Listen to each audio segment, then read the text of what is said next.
All right, welcome everyone. Thank you so much for making time on this lovely June afternoon.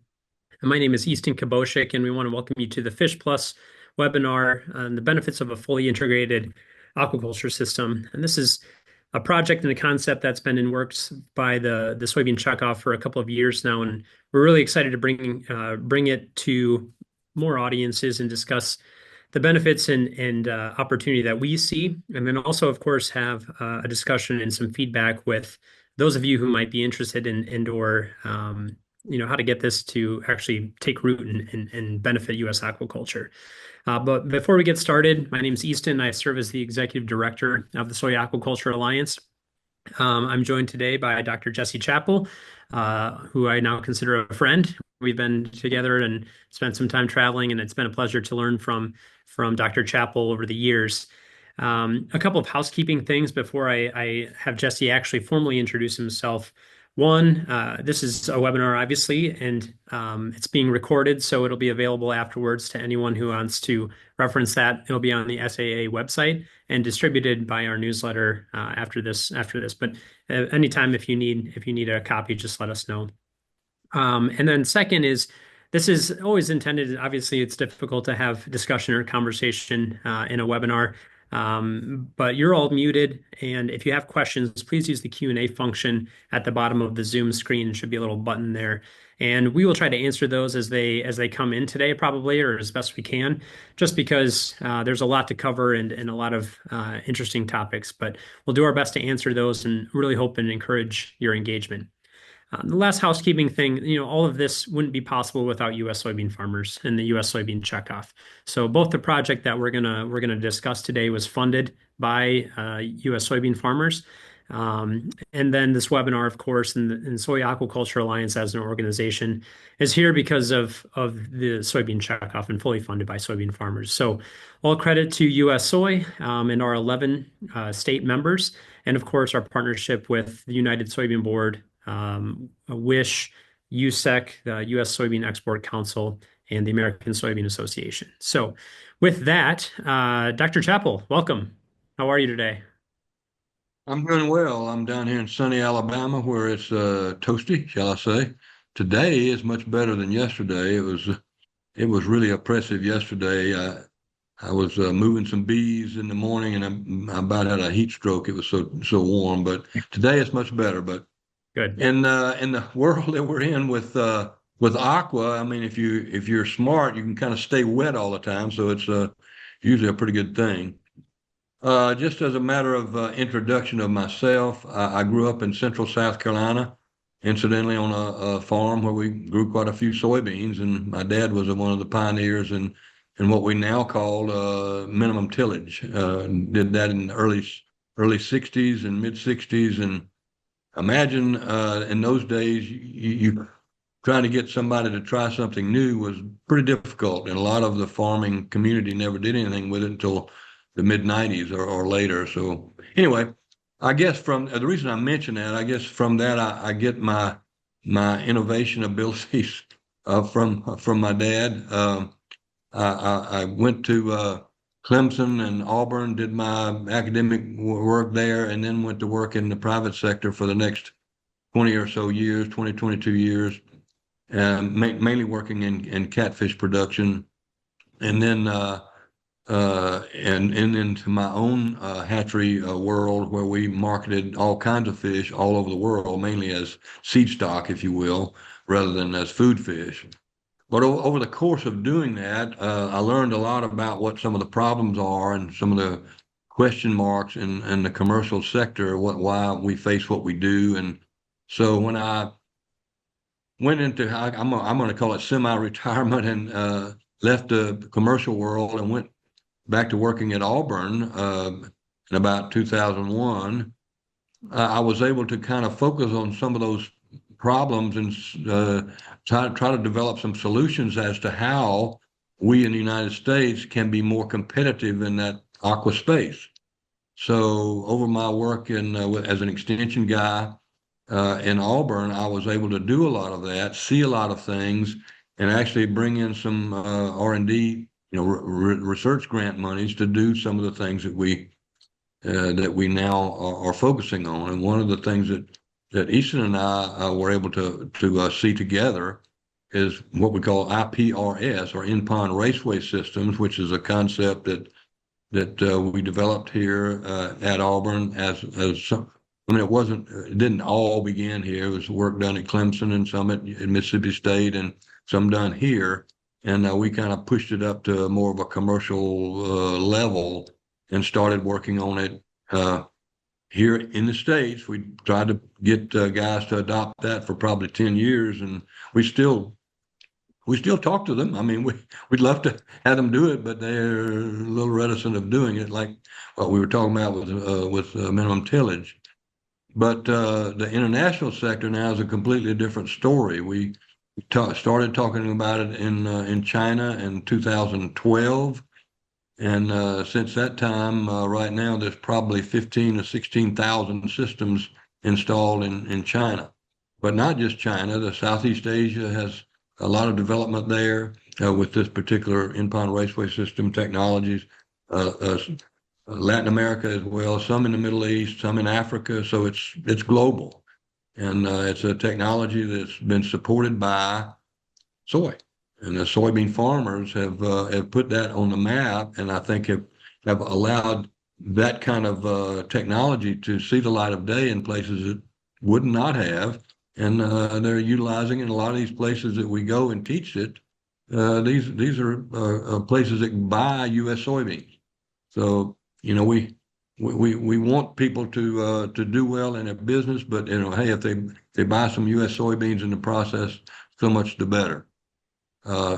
Did you want to add anything into that? No, he did a great recap. I think that, as we look at this concept, when you and I first talked about it, it was down in Colombia, obviously seeing the extreme and quick adoption, and even more so, I don't know how many raceways have been built since that trip a couple years ago now.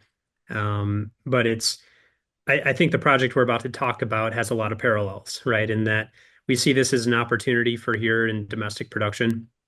It certainly grew quick adoption abroad. And also really just to speak to the thought and experience that you put into that system, I think is equal to the thought and experience that goes into the system that we're about to talk about today. And as we cooled off and we scratched our mosquito bites, and we enjoyed our cervezas, water, and to brief this topic, it was really encouraging. Just again, this is an opportunity in particular with the U.S. where we know we have to compete in large scale production. We know we have to compete on a sustainable and economic production landscape.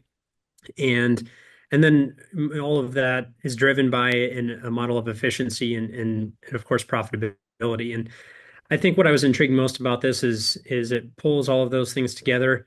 None of these is, I know you'll get to in a moment, none of this is new. It's just new in the approach and how we're taking these technologies and making a better business case and making a better economic and sustainability story for this kind of production system. So thanks for the background. And again, if you want to learn about the in-pond raceway system, if you're not familiar with that, I know the U.S. Soybean Export Council has a handbook in multiple languages, and Jesse's certainly, I think you're the author of that, if I'm not mistaken. But yeah, so anyway, an excellent example of past success, and really what we're trying to do in this new concept. So all credit to Jesse for his contributions to the U.S. soybean industry and honestly to global aquaculture, and to all of your partners as well. So if you don't mind, I'd love to transition into this new concept, which we've branded as Fish Plus, because Jesse's title was way too long to make into any sort of marketable sense. I'm just teasing. But if you don't mind, before we jump into the what it is, maybe talk a little bit about the team behind you, because I know this certainly wasn't just you. I know it was a lot of other people, and it ended up in two reports, right? It ended up in the concept itself, which is 300 pages, and then a market analysis that is another 300 pages showing the real numbers and the opportunity for potential investors, adopters, farmers, food suppliers, energy suppliers, all of those kinds of audiences. Yeah, so talk about how this project came to be. Well, it's kind of interesting. I guess it's been 5 years or so ago now. I had a call from the USB office. They wanted me to review some proposals. I said, "Well, sure, I'm glad to do that." And I said, "Could I put in one?" And I said, I kind of jokingly, and the guy, "Well, yeah, sure. You have an idea?" I said, "Yeah." So I told him about this, and I said, "Now I'm really somebody should do that." But he stopped me about 2 minutes into my little intro, and he says, "Stop! You need to submit this as a proposal." And I said, "Well, I'll be happy to do some to review the thing." He said, "No, no, no. I'll get somebody else to review that. You put in that proposal." So I did. And at the time, I told him, I said, "Look, this is not, this proposal that I'm putting in is not what you asked for. It was for a lot more money and for a lot more time than the RFP put out, which was, I think, for a year and $100,000 price tag." And I said, this is going to cost a lot more than that. So, but anyway, from that came this project that we're sharing with you today. It was kind of 18 months in the making, but that's what happened. And what what it was all about is, how do we in the United States compete in the aqua space, really? What is it going to take for us to do that? Why are we not competitive right now? I mean, we're price takers. If the guy that's growing catfish in Southeast Asia wants to drop the price, whether we like it or not, most of our customers are going to expect us to follow suit, because we don't have a way currently to push back. We don't have a way to compete. And when you look at it, if you consider how we do with swine, how do we do this with chickens? How do we do this with turkeys? Well, it's integrated. Whether you want to hear the I word or not, that's what this concept is really all about. Can we use, and we were asking this question, can we use a modern integration format to change the competitiveness dynamic in the aqua space in the United States? That was our question. And so we did this in-depth analysis and developed the systems. I pulled together a team of guys, about 10 fellows that had experience in a lot of different areas, including, the economics of all this. Dr. Terry Hansen, who is my good economics buddy, and he keeps me on the road rather than in the ditch. So he was integral in this overall process, not just with the document 1, but also with document 2 especially. But I had a chemical engineer, a contractor professional, had been doing this stuff for many years. People that build and sell this gear, the buildings, everything, and we were able to pull together really a strikingly talented team to put this information together in a format, I think in a coherent manner, in a document from which these kinds of things can be talked about and information might be gleaned. So that's kind of what the origin was. Yeah, thank you. So team of people behind you, 2 long documents. If anyone needs help falling asleep and something to read, they can go really in depth. So I think what we'll do next, Jesse, is go through the slides. We have a very talented marketing team that tried to summarize the benefits of this. And then if needed to, we can pull in some other resources. But I think now, Jesse, if you don't mind, let's get into the meat and potatoes of Okay. what this concept is, and then of course the economic benefits, the sustainability benefits, all of those things, and the approach that you took to knocking this thing out. Okay, so this overall approach is really arranged around a feed mill at the base.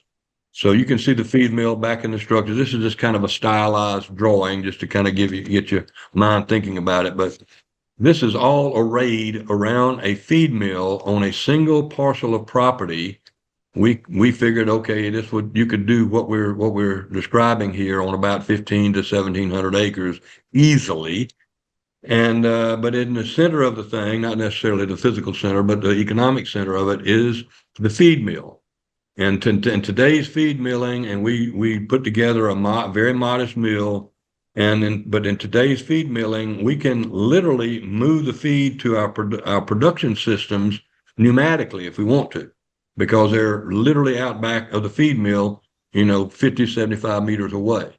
And in that sense, the production apparatus that we put together as the first phase would be 10 production barns that produce about 3 million pounds each year, each one.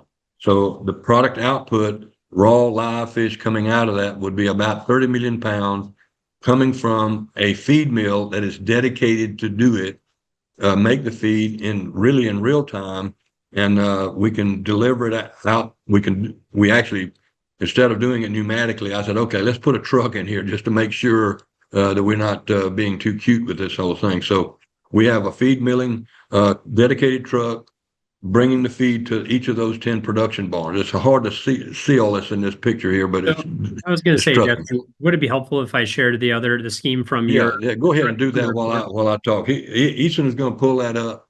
But Yeah. those production barns are using technology within that are RAS. Okay, the RAS technology for what I'm talking about is really uh, plain Jane. It's not pie in the sky. You can see them there. And the bottom row is phase one. Those 10 barns are phase one. And you can see there on the top portion of that, you see the hatchery and nursery there, where the small stocks are produced, and then they are literally pumped from those tanks. They're pumped into the production systems where they're finished as a 500 gram or 1,200 gram slaughter animal. Uh, as a matter of a part of this whole thing, we looked at the second phase, which all we would need to do would be to build those production barns and the associated juvenile production. The processing plant, the feed mill, all of that would be the same. Everything would be the same. The only new investment would be the second phase expansion that you see there, and it would allow us to go from 30 million live pounds to 60 million live pounds with a relatively modest investment. When we did that, we showed that, well, the phase one was, I'm going to say it was about a 41 or 42% return on investment, and the phase two, it ended up being a little bit better than that, but you would expect that because there was an additional investment, but it's not. It wasn't so much of an investment that it curtailed the ROI. So So anyway, so this production system here uh, is turning out these fish. And if you look right down at the bottom of the picture there, you see the little rectangle that says processing. Well, the fish are pumped there. In today's world, most of the fish that are moved in the world are pumped. They're not hauled on trucks like we do here across the South right now, where we're literally loading fish today in Alabama that are going to Western Mississippi to be processed and then hauled back again in different forms. It's gotten to the point where you say, really? But that's what's being done. And but we think if we're smart, we have to find ways to get beyond that, because it allows us to be competitive. This design, by the way, allows us to reduce our diesel production in any kind of production at all. It allows us to reduce diesel utilization, I should say, by 95 to 96%. So that's a big deal, because diesel, moving fish up and down the road, fish and water that's heavy. So it's a big deal. So anyway, so these fish are pumped to the processing plant where they're slaughtered and turned into either whole carcasses, let's say a fresh or frozen as whole or fillet, and they are packed and go out the door as either a fresh product or a frozen product. Now, when we produce when we slaughter animals, I don't care what animal it is, there is slaughter plant waste. And I don't use that term anymore. There are slaughter plant products that we are crazy if we don't redirect and turn them into dollars. When we look at fish scales, for example, we can use fish scales to make several products. We can take skins and make several products that are far more valuable than you would ever imagine. The products that we produce go into pharmaceuticals and plastics and biomedical things. A lot of different products that I was, for quite frankly, I was not aware of how broad and deep that is, and why and say, well, the products that are the precursors are in high demand. So I've gotten acquainted with people in China, for example, that grow fish strictly for the scales and skin. They don't throw the meat away, but that's a minor, low value product compared to the other products from the skeleton, the skin, and the scales that they turn into a lot of high grade products. So within this whole concept, we can take the entrails, the guts, the viscera, and turn it into a high grade organic fertilizer. It's a liquid fertilizer. The process is so simple, it's ridiculous, but there it is. And a lot of the stuff that's going into products like fish meal, and there's nothing wrong with fish meal. In fact, you might be interested to know 10, 12, 14 years ago, fish meal was maybe $350 a ton. That was considered a high price for fish meal. Well, now it's about $2,000 a ton. In fact, fish oil is even more, and it's about $3,000 a ton. So now some of these numbers might be a little bit dated, but they're close to that, I guarantee you, because of the demand that's out there in the global sense. So as we turn these fish into edible portions for humans, there are a whole lot of other byproducts that are derived from the whole fish. Now, the other thing is in this, we also have the fish water, which we do discharge some of that. By the way, this whole facility can be run, our very generous estimates, on about 600 gallon a minute wells. So this is not the kind of thing that's going to require a river, but we're going to turn out. We calculated and figured into this a 3 to 3.5% discharge out of everything there. And again, this is where that 500 or 600 gallon a minute figure comes from. But that discharge that contains liquid nutrients as well as particle nutrients would come out of that facility and go to the top of the screen there, Easton, if you can kind of push it up a little bit. And it goes into several different other products. Now, out back where this water goes, you can see those blue rectangles there. Those are 3 15-acre, 10-foot deep ponds that are reservoirs that receive that water.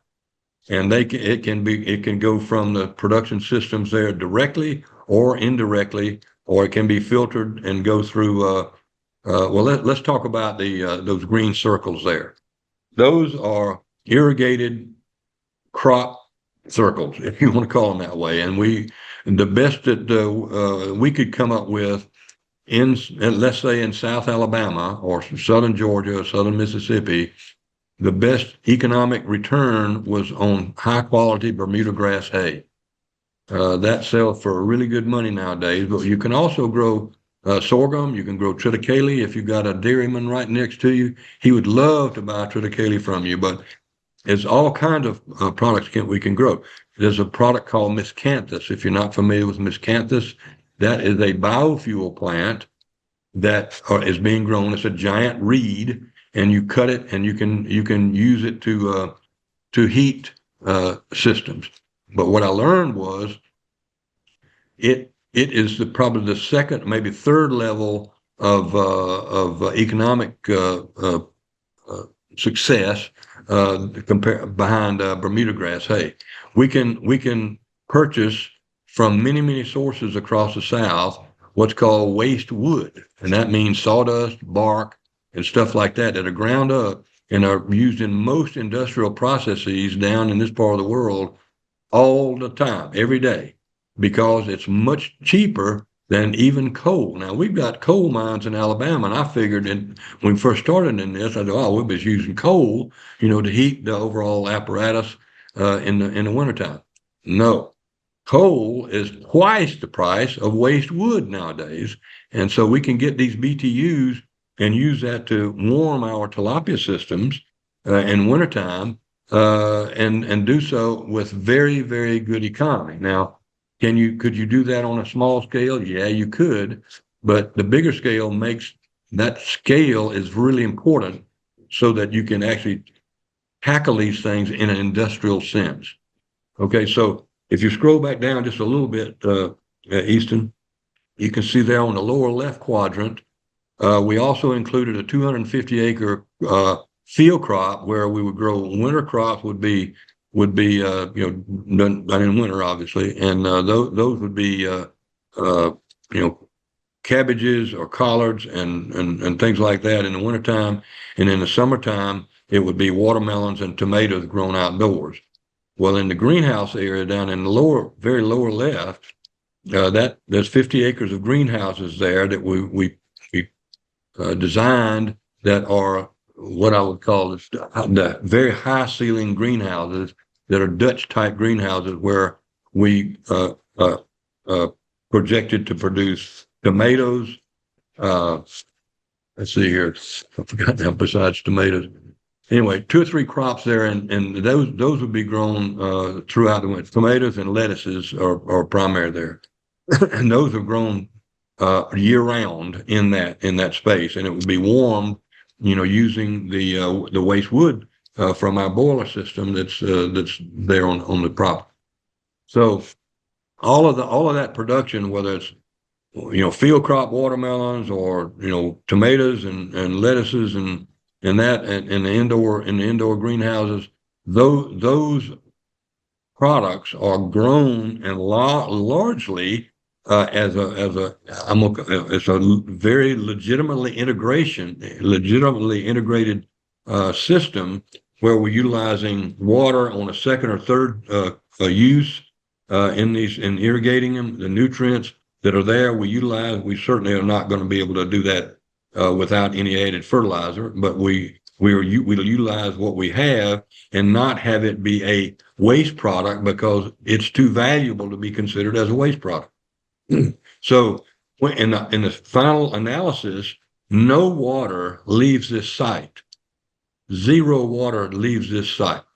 It's all utilized on site and reused and recovered and reused again on site without having to discharge or create a wastewater system where when I hear a wastewater thing, I'm going, that sounds like jingle, jingle, jingle, which is money that somebody has not figured out how to capture. Well, again, this is not rocket science. This is actually very plain Jane. It's just, I guess, the innovation part is how do we put it together? And when we do in the final analysis where we look at the economic aspect about it, it really is impressive. Okay, you want to go to is there anything else you think we should address here, Easton? No, I appreciate you walking through that. Hopefully, again, audience, please ask questions if there's anything. When we initially talked about it, I think to simplify, what I was most impressed about is really just if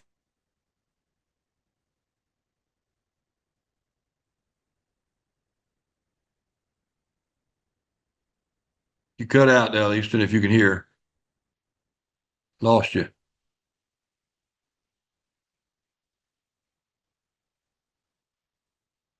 Uh, you still with me? Easton, we lost you there for a minute, bud. At least I did. Okay. Can you hear me now, though? I can, yeah.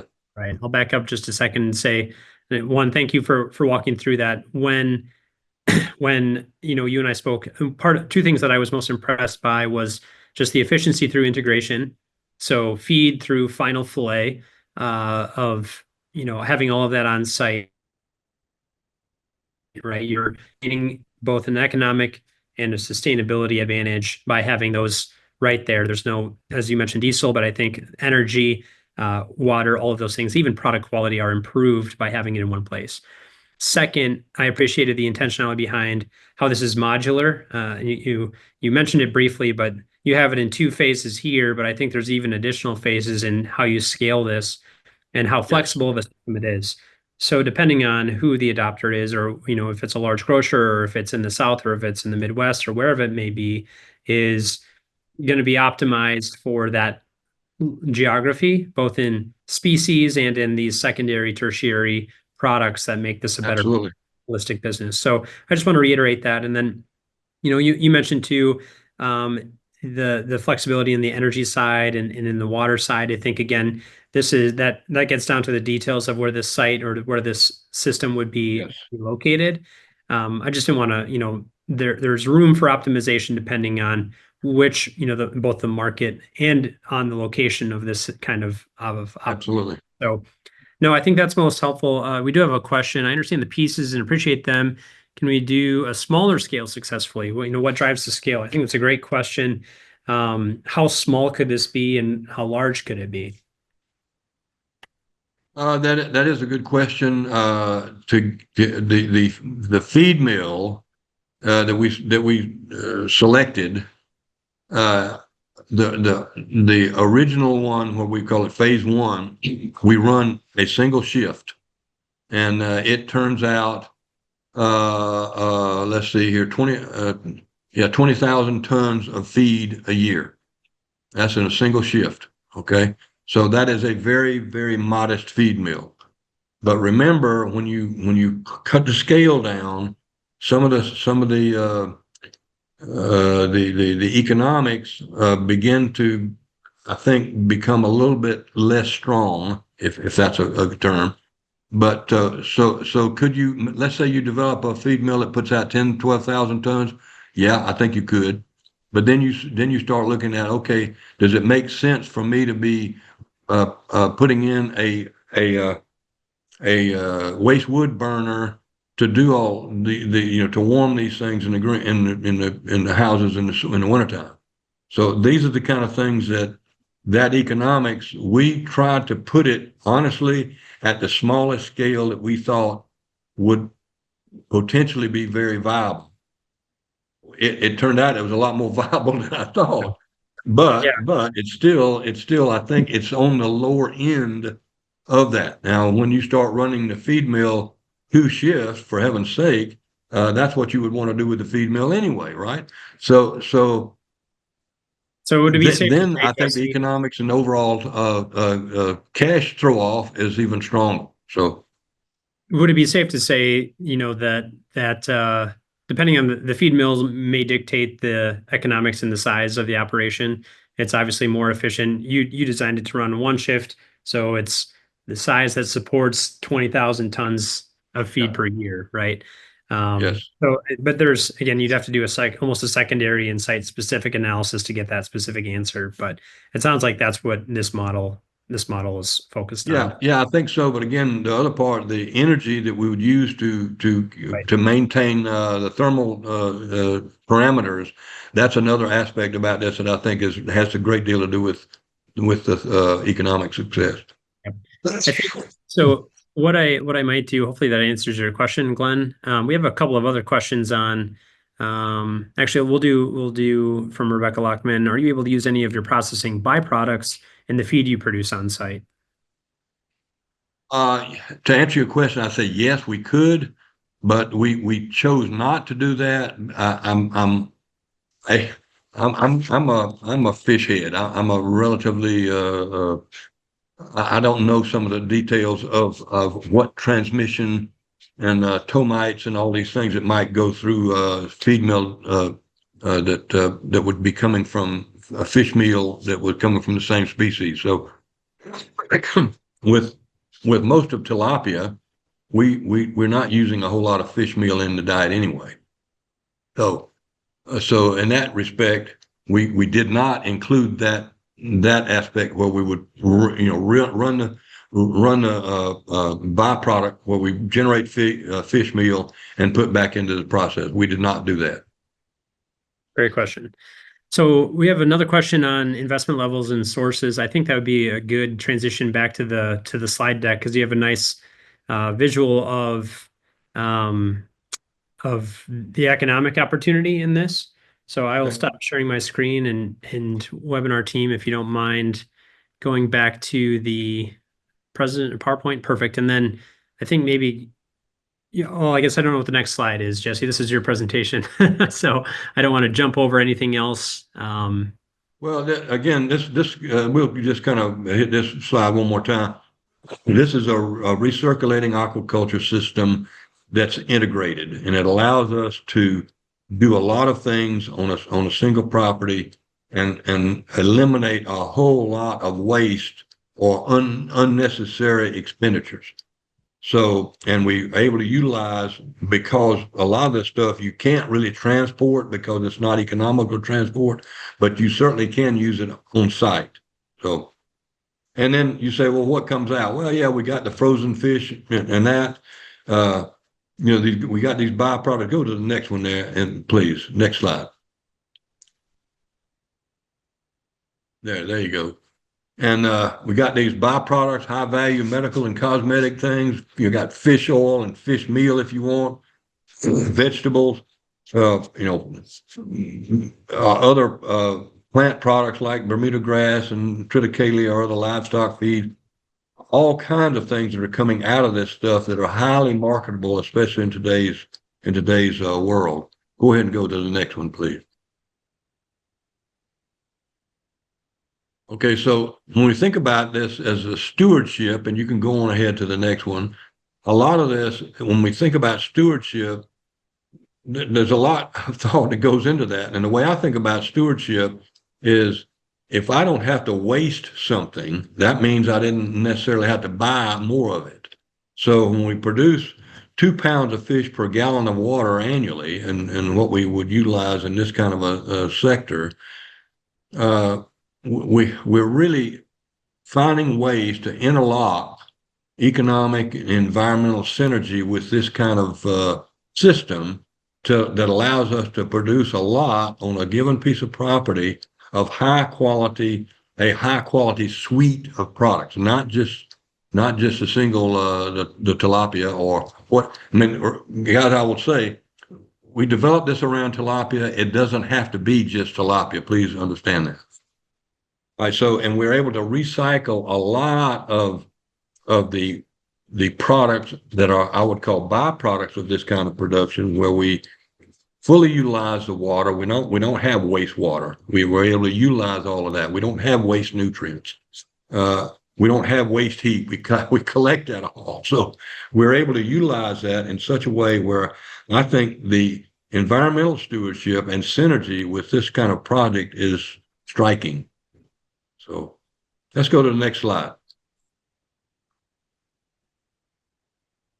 Okay, so this kind of points out the demand and food security, and the reasons that we look at this really is based on demand. Yes, because if we don't have a growing demand, then I'm going to question how and why you want to develop this, because there are people already in that space. Now, if you want to go into the aqua space, you got to realize that there's folks there that are not necessarily going to say, yeah, come on in, we'll give you our customer. So you got to bring something better than what they're bringing. Otherwise, you're not going to be able to get that client.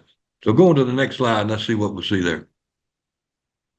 Okay, so as a second part of this overall project, we looked at demand and the overall aspect about that part of what this whole project is about. And we found that by 2050, the demand for this kind of product is expected to at least double. It's actually expected to be more than that, probably 1.5 times current product volume. So some of this is going to replace or take the place of added imports. So yes, we will be competing with people that are coming or would like to sell here from all over the world. And what I say to that is, we do this all the time with broilers and turkeys and swine. We compete with anybody anywhere because of the integration that those industries are using. I contend that if they were not integrated as they are today, we would not be competing on that sector at all either. Imagine if you're growing broilers in Northeast Alabama and you're doing it as a family farm and you're trying to slaughter these birds yourself and all of that stuff. No, not happening. So when we look at this and look at it in such a way that we go beyond the current state of affairs with integration in broilers or swine, this is actually a lot more like swine than broilers. But the whole idea is, what do we do beyond 2025? How would we look at this beyond 2025? And that's how we tried to look at this. Looking and thinking about the geopolitical issues, looking at demand, and how would we be able to compete in that if we were able to meet the current price projections, or even be a little bit less than those to justify someone moving to a different supplier. I will mention, even though we're selling a lot of soybeans to clients internationally that bring this stuff back, into our marketplace, U.S. soybeans get only a 40, 42, maybe 43% market share of that production, whereas production here domestically, I would argue we'd be able to get close to 100% market share for that. So from a soy perspective, or soy and U.S. ag perspective, and U.S. economic development perspective, I think it makes a pretty compelling, argument there.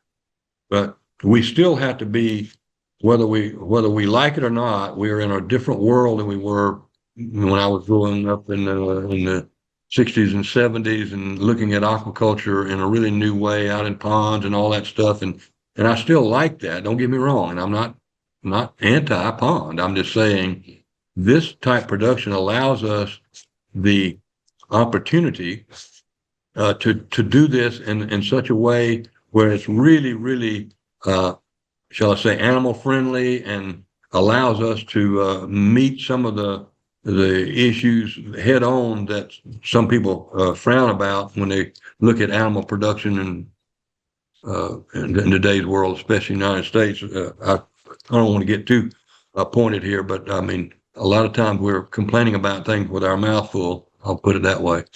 But let's go to the next slide.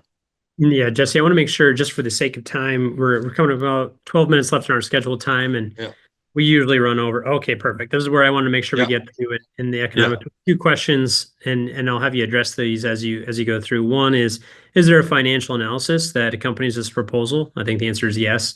And I'd say to anyone, please reach out. It's easton@soyaquaculture.org, or you can find us on the website. We'll make sure to be able to distribute this proposal, or both of the projects, so you can look at that analysis and critique Jesse. Send the critiques to Jesse, but I'll send you the project. And then also the investment levels and sources. There was another question which we're about to get to here. Okay, the economic analysis, honestly, was what this was all about.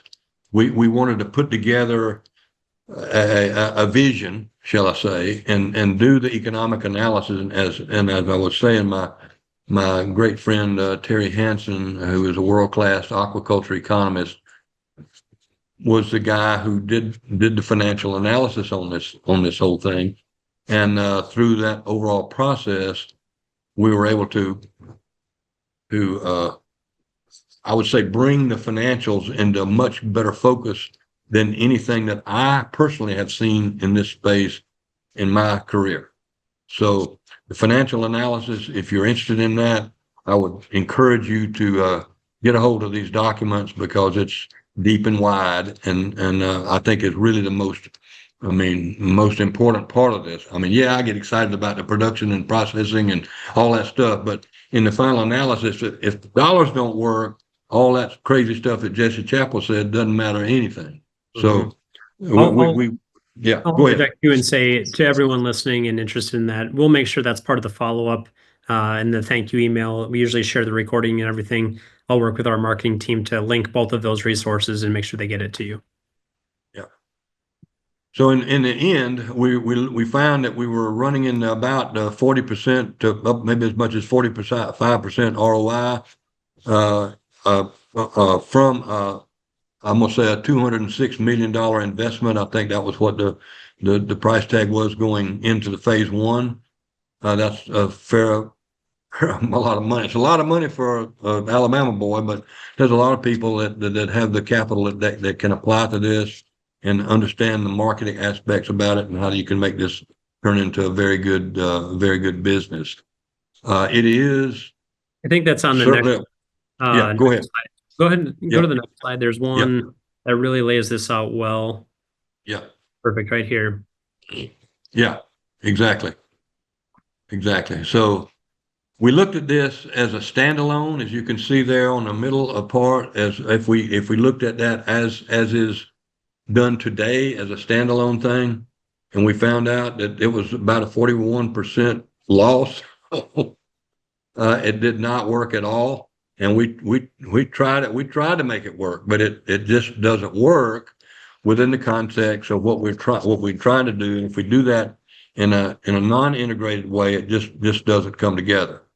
Now, when we look at it from an integrated concept, using basically the same investment, the receipts and all are a little bit different, but nonetheless, all of this, when it works out in the end, it's about a 41% return on investment there. In the process of doing this, we create about 435 to 450 new jobs. This is not a jobs development project. We tried to put in there with adequate people, but this is not about development of jobs. This is about development of an industrial concept that allows us to be competitive in the aqua space. So you can see it's a substantial departure from the standalone thing where we are now, where you got a feed milling company, you got fish processing companies, you've got production companies. All of that sort of stuff is kind of a hodgepodge, really. I'm not saying that disparagingly. I'm just saying that's the way it developed, and it's production systems from North Carolina to East Texas. Yep. And processing there's a processing plant in North Carolina. There's none in Georgia, I don't think right now. There's two in Alabama, maybe three in Alabama, probably four in Mississippi, maybe one in Louisiana. So when you look at that breadth of space and in the complete what we call fractured nature of the business, it makes it amazing that we're profitable at all. Yeah. When I look at it, and in today's world where fish are selling for, let's say, $1.25 a pound, it hadn't been that long ago they were selling for 85 cents a pound or 70 cents a pound. Not very long ago at all. But those prices have gone up, and we have almost no control over that. And when we look at competitors coming in, they can undercut us because we don't have real controls over our overall operational apparatus. So we're in a temperate climate. We're trying to produce fish 8 months of the year, and the rest of the year we're kind of in cold storage until we come out the other side and we go back in the spring again. We're completely vulnerable to any kind of disease because we just don't have any biosecurity in these pond systems. It's a big challenge, and what we tried to do with this project was to not ignore those challenges, but try to find ways to mitigate them in such ways where we can be more what would I say, more reliable and predictable in our production as it flows through this system. Well, thank you, Jesse. A personal anecdote. I think right now in Iowa, there are multiple, I think there's four aquaculture businesses for sale. And obviously, it goes back to that scale question and it is tremendously challenging, right? If you are a small aquaculture producer and we don't have that kind of resources or all of this on site, it's obviously very challenging. And I know I've seen as there's four for sale and there's twice as many that have gone under. And part of it is because it is we're treating this as a niche market. We're really, as you mentioned, not competing with the import and our friends abroad. And not to say that's not an important relationship to maintain. It absolutely is. But this is a growing pie, and we just want to be a part of that pie. Exactly. And I think part of the other. We don't have enough time. I'll say too. If you want to get your questions in, let's please send them now. There's two of them there, but as we look at how do we really going back to how we started this conversation, how do we really get serious about growing U.S. aquaculture production? And the things that we are good at are scale, are size. And this is again, it's a 200 million, or yeah, $206 million investment. It's probably a little bit more now because that seems to go up every day. But it seems that the scale approach is one we're going to have to take pretty seriously. And that's not a quick decision. I'm not taking that lightly, but maybe again, I'll kind of rapid fire questions at you, Jesse. One, who you put a lot of thought into who might be adopters of this. Could you speak to not necessarily specifics, but what are the types of groups that you think should be taking this pretty seriously?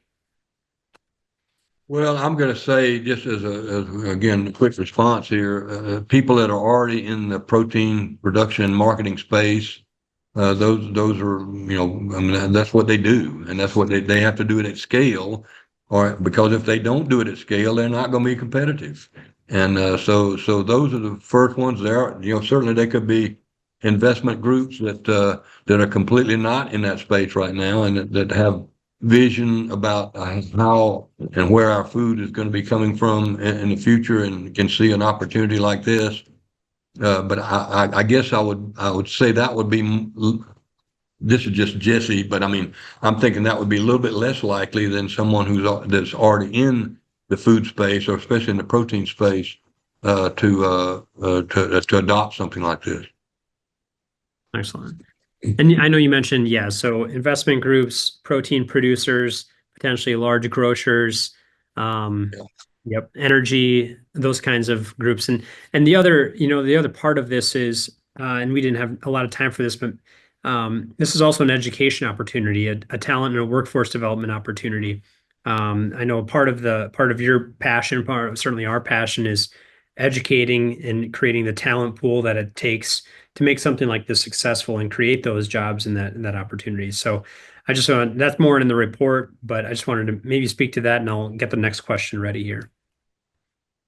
Yeah, we talked about that and developing this, and it's certainly one of the aspects about this whole thing is that where are you going to get the people that can operate something like this? Well, in our proposal, that original proposal that I was telling you about, it was all about developing a platform where it was a proof of concept, number one, and number two, it is a training center for people that would be operators of this kind of a thing.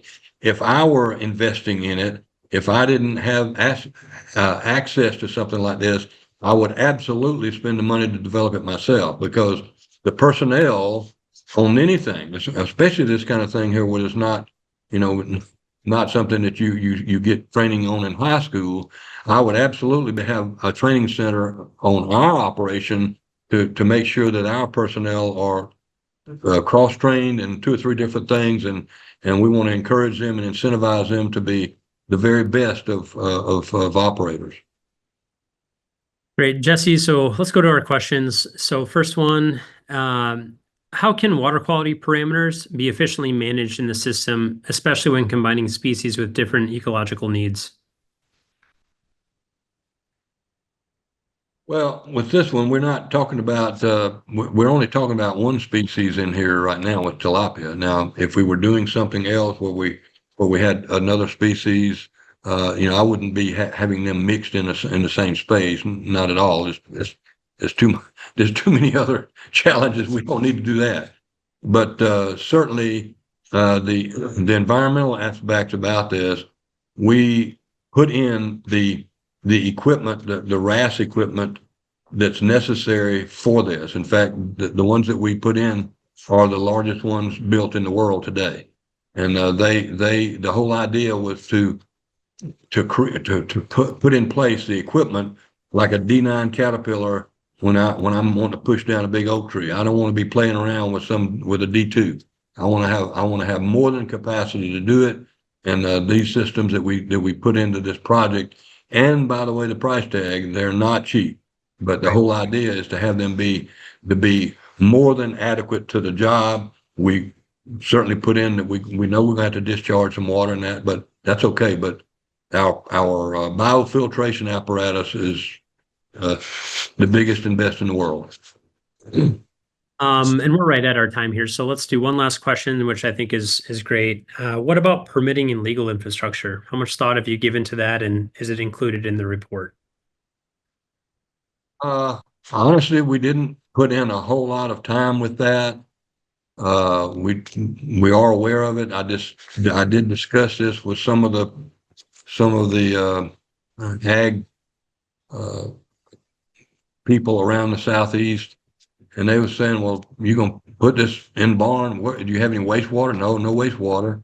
Let's see. Are you talking about any species that we can't grow here? No, we're not doing any of that. So, in the final analysis, we didn't get any negative feedback from anybody. If this was open system where we had water discharges and all that kind of stuff, maybe, but we don't have any of that in this concept. And we didn't have anybody that said anything negative about it. It was in the what I call it, environmental structure. Excellent. Well, we'll end there. If anyone has additional questions, please don't be a stranger and reach out. Happy to connect or have a follow-up call. And if you want to talk more in depth about this with either your organization or someone who you think might be interested, an adopter, an investor, those kinds of audiences, that's certainly the point of this conversation today. So we want to kick it off. Welcome holes being punched in the concept, additional discussion and questions about it, because at the end of the day, the intent here is to create a tremendous opportunity for U.S. aquaculture and potentially for a business owner and of course, by extension, U.S. soybean farmers and other farmers. So Jesse, thank you as always for your time and input on this project. Thanks to everyone for taking time out of your day to learn more about it. If you have any questions on this or want to engage more deeply with the Soy Aquaculture Alliance or U.S. Soy, please don't be strangers. So we'll wrap up there. Jesse, get back to your bees, stay cool, and we'll have to connect again soon. So Thanks, thank you everyone everybody. for making time. Thank you.